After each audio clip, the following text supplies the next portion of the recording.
I have a couple of other elected officials in the audience. So you guys can arm wrestle to see who goes first. Good morning, Commissioner. Steve Schleiker, El Paso County Assessor. I just wanted to come down this morning and just give you a brief update in regards to the 2019 reappraisal. As mentioned, as I come before you before, this is a big year here in El Paso County. My office just completed the 2019 reappraisal on all residential and non-residential properties, and we are seeing some major value changes here in El Paso. And as I have shared with many in our community, and I've shared with you, I don't think this should come as a surprise, as we have been in the national media, the local media, in regards to the very hot market that we've been in. Consistently, El Paso County on the single-family residential side has been in the top 10 in the nation for the last 3+ years. So I just want to go ahead and give you a report. So the 2019 Notice of Value, I will be mailing out over 300,000 notices of value on May 1st. The notices will be mailed to all taxable and partial exempt property owners. And on there, I am providing current year tax amounts along with the estimate of probable 2019 payable 2020 tax amounts, because let's face it, many of our property owners are going to sit there and open it up and say, hey, great, my value has gone up 20%, but I want to know what the bottom line is. What is the tax amount here? How is this going to hit my pocketbook? So I'm going to go ahead and put an estimated tax table on there for our property owners. The notices will also state the applicable rate of assessment. As mentioned many times before, today the Gallagher Amendment is still coming into play, as it has for the 2017 reappraisal. The residential assessment rate is currently proposed to be 6.95% and 29% for commercial and vacant land for tax years 2019 and 2020. The final report from the Division of Property Taxation will be submitted to the state legislature for review and approval on April 15th. So I'm hoping to see what that number is going to be, but I anticipate that it will be 6.95%. Then it's up to the legislature at that time if they want to go ahead and comply with the Gallagher Amendment and drop it from 7.2 down to 6.95%. I emailed you all, let you know, I'm trying to be as proactive and not reactive, because many of our property owners are going to have some sticker shock. And I'm out there doing meet and greets and meeting with the public. I, along with Kono, are hosting a series of meet and greet public forums during this month to help our public better understand the impacts they will see during the upcoming 2019 reappraisal. With a record number of sales, we had nearly 43,000 sales in our 24-month study period, and as I mentioned before, that is what determined the 2019 value, our sales that occurred from July 1 of 2016 to June 30th of 2018. Keep in mind, that is extremely difficult to educate our property owners of that time frame, because when you look at it, we're basically valuing and using data that is year and a half old before our notices of value go out. So the purpose of it is to help the public better understand the impacts they will see during the upcoming 2019 reappraisal. With the near record number of sales, as I just mentioned, our county continually in the top 10 of the nation for real estate activity the past 3-4 years, this reappraisal has been challenging, to say the least. My office's top priority is to make sure that our customers have complete understanding of the process. These meetings will allow them the opportunity to have questions they might have answered and enter the reappraisal feeling confident that my office has placed their concerns as our top priority and tried to educate them. So the first one we held Tuesday evening. We were at the Ruth Hawley Library. It was very successful. Tonight is another meet and greet. We will be at Tap Traders from 6 p.m. to 7:30 p.m. I'm expecting a large crowd there, so I just hope many more show up. And I think just going back to the way they did it back in the 1776 of discussing taxes over beer. So our next one is going to be Wednesday, April 10th at the Briargate YMCA. We will be Tuesday, April 16th at the Westside Community Center. And Thursday, April 18th at the Sand Creek Library. Now, all of these times are from 6 p.m. to 7:30 p.m., except for the one at Sand Creek Library, because we had a little conflict there, and we had to change that to 5 p.m. to 6:30 p.m. So let's get to the nitty-gritty. Here's what we're seeing in El Paso County. Single-family residential properties, keep in mind, this is El Paso County-wide. Single-family average increase, 25% increase. Vacant land's going up 15 to 20%. Commercial is going up 15 to 20%. Industrial is going up 15 to 20%. Multifamily, 20 to 25%.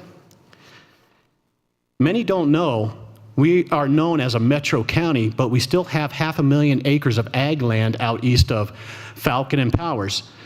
So we have 7,240 acres of irrigated land, 28,491 acres of dry land, 1,900 acres of meadow hay, 3,334 acres of forest ag, and 511,538 acres, 500,000 acres of dry grazing land, for a total of 552,000 acres of ag land.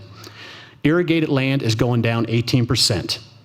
And the reason for that is the hay commodity prices decreased for hay significantly from 2017. So that's the good news for, you know, the folks that have ag land and that are cutting hay. Dry land is going to see a 4% decrease. Meadow hay is going up 3%, and dry grazing is going up 5%. What I have here, basically what we put together, is a heat map showing you basically, Christian, could you help me out and get me back to that map and zoom in?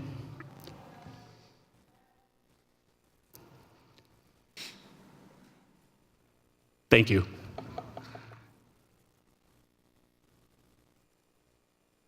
So you can see by the table, if you go down the lower left-hand side of the table, each one of these colors represents a percentage increase. We are seeing significant increases in value in the southeast Colorado Springs, eastern Colorado Springs. Many folks will sit there, you know, and they ask the question why. There's good news and bad news here. Basically, a majority of the sales that we have seen, those 43,000 sales, occurred in Economic Area 1, which is Security, Whitefield, Fountain, and southeast Colorado Springs. So we actually saw a lot of sales that were filed where folks were getting into bidding wars. They're paying 5, 10, 15, 20 grand above asking price. And those homes weren't sitting on market for a week. So anything that's less than $300,000 is extremely hot, and it's moving extremely fast right now. So what has happened here? Here is the good news on those properties. These were the hardest hit neighborhoods during the recession in 2007, 8, and 9. At that time, we actually saw a two-tier market in these neighborhoods where there was more foreclosures than there were actual arm's length transaction sales. They are the ones that were hardest hit and saw a lot of loss in property value. The good news, their value's back pre-2007. These folks are now seeing some equity in their home. The bad news is when your assessor is telling you that, there's taxes associated with that. But when you sit there and you're looking at a 25, 30% increase, that does not mean your taxes are going up 25 or 30%. And this is the reason for the meet and greets, is just to educate folks how important the residential assessment rate and the mill levies come into play to determine the taxes. And I've been educating folks where they can calculate their estimated taxes and show them how we go about doing that. But you may get some calls in your commissioner districts, and, you know, please send them my way. But I will tell you, it's going to be a challenging reappraisal. We haven't seen value increases like this until the, you know, last time I've seen value increases like this was the late 90s, early 2000s. But the good news is our number one asset is appreciating. The other thing I want to share with you guys is if the value of a property, for example, is going up 20%, please remember that is over a 2-year period. So that is a 10% appreciation each year. So just educating the folks. The other thing is, it'd be right of me to sit there and thank everybody that has had a hand in this. My staff has done a phenomenal job. This was a monumental reappraisal, the number of sales we've had to deal with, the income questionnaires that have come in. And I will also say, I need to applaud our PIO office. With the numbers that I'm seeing and trying to reach out to the public, our public information office, at the drop of a hat, has put together some PSAs. They have also worked together as far as tape and video at some of these meet and greets to put on the county's website. And these are guys that are setting up on their off time and going down there and staying down there with me till 7:30, 8 o'clock at night. But if I could, I'd like to show a little PSA that our PIO put together. We're thinking outside the box here.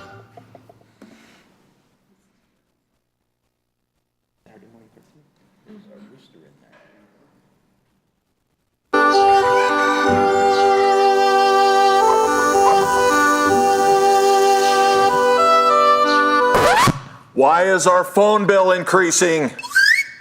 What is this? NOV? More taxes? Just cancel it. Cancel everything. Simmer down there, pork chop. The NOV is a notice of value that explains how the county assessor values our property. We get this notice every odd year because the state requires all counties in Colorado to reappraise this nest egg we're sitting on. Look at all this fine print. Who reads this? Well, I did. So what do you want to know? Okay, Nosy Rosie, you do read everything. So tell me, how do they even decide what our value should be? Contrary to what you might hear, they don't shake a magic 8-ball or roll the dice to determine values. They use a 24-month period to collect data. This period is from 2 years ago. I'm confident it takes a small army to collect all that information and value it using the market, cost, and income approaches. What the oink does that mean?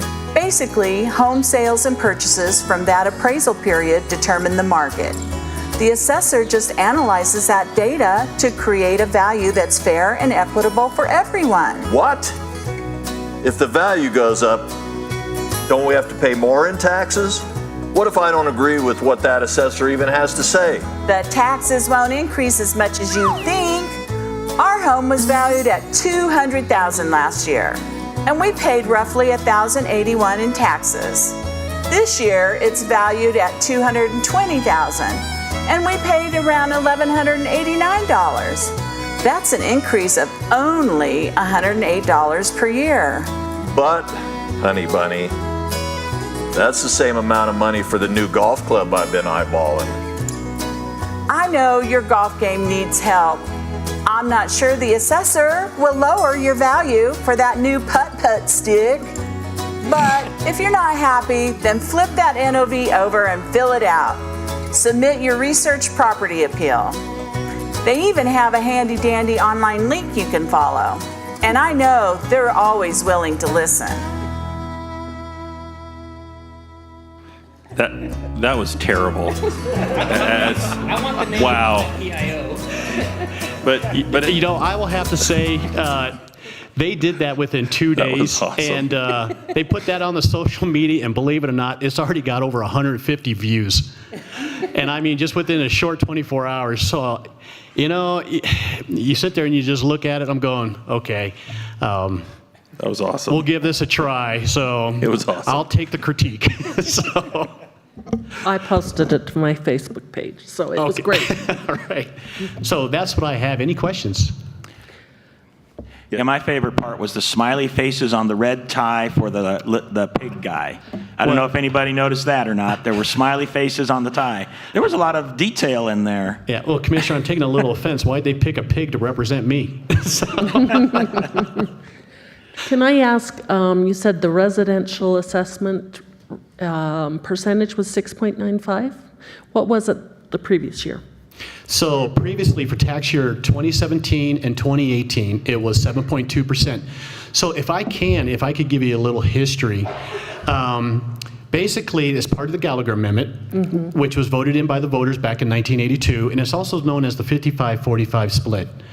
So by the amendment, 55% of the property taxes paid in throughout the state are paid in by non-residential property owners, which is commercial and vacant land. 45% is paid in by single-family residential property owners. The assessment rate for the non-residential is fixed. The assessment rate for single-family is, as an analogy, is if you look at a bobber when you're fishing, that is the one that floats. So since 1982, the assessment rate on single-family has gone from 30% all the way down to 7.2%. And is projected to go down 6.95. What determines that is because all 64 counties each and every year have to submit their data to the Division of Property Taxation to be studied to see if the assessment rate is supposed to increase and or decrease. And because of the hot housing market here in the state of Colorado along the Front Range, this is why we're seeing the reduction in the residential assessment rate to get us to that 45%. Many questions come up in regards to, well, during the recession, that assessment rate should have increased, and it should have, and it was projected to go up to between 9 and 10%. The reason why it did not increase is because we have two constitutional amendments that are colliding with one another. You got the Gallagher Amendment that was voted in 1982 and the Tabor Amendment voted in 1992. Basically, if you increase the residential assessment rate, that is now considered a tax increase and would have to go to the vote of the people. Who in the world is going to vote that? That is the reason why the residential assessment rate is not increasing. This is a huge topic, Commissioner, right now throughout the state of Colorado. They actually put a number of volunteer boards, an assessment board, to look at the Gallagher Amendment. When you see value increases along the Front Range in your metro counties, these value increases that we're seeing can offset this reduction in the assessment rate for budgets. However, our rural counties are getting hit hard. And it's also some of our small districts, in some of our commissioner districts here are seeing budget cuts where they're not seeing those value increases. But it is projected to be 6.95% for tax year 2019 and 2020. And are we any closer to coming up with a solution to the Gallagher Amendment? We are not. Okay. There is a lot of discussion. I mean, just what I shared with you, it would have to go to the vote of the people. And what I just shared with you, trying to educate the voter of what in the world that is an extremely difficult task. There is discussions of trying to regionalize it, where they're looking at separating out rural counties from metro counties where they have their own assessment rate. But based on current data, unfortunately, the assessment rate for rural counties for single family would be in excess of 25%. Who in the world would move out there? So, those are ideas that are pulled off, but there are thoughts of freezing it and basically not just basically timing out and freezing it at 7.2%. But again, those are still in discussions, but right now it's projected to go to 6.95. Which translates to a couple $100 million out of the state general fund, right? Well, the state general fund doesn't get property tax. So it would basically be potential hits, here in El Paso County, small districts like Hanover and things like that. Okay. Commissioner Gonzalez. Thank you. I think my previous question was kind of addressed there, but at the start of the legislative session, there was talk that they would actually do something to address these issues. It sounds like things have been talked about. Is there been any proposed bill or effort actually on the docket or table from the legislature? I have not seen anything as of yet. They've come up with a handful of ideas. They come up with 7 ideas. They scratched 5 of them off the table. 2 of them, some of the assessors are behind, but I have not seen yet a bill pulled. So we're still sitting and waiting to see what's going on. Well, it's a complicated issue. I think there are probably little teeny things they may be able to do around the edges statutorily, but the problem is that really, since it's a constitutional amendment, it has to go back to the people, and for Absolutely. the legislature to get something to the people takes a 2/3 vote there, and so it's going to be hard to get something done. Commissioner Gonzalez. Okay. Anything else? Thank you, commissioners. Have a wonderful day. All right, thank you. All right,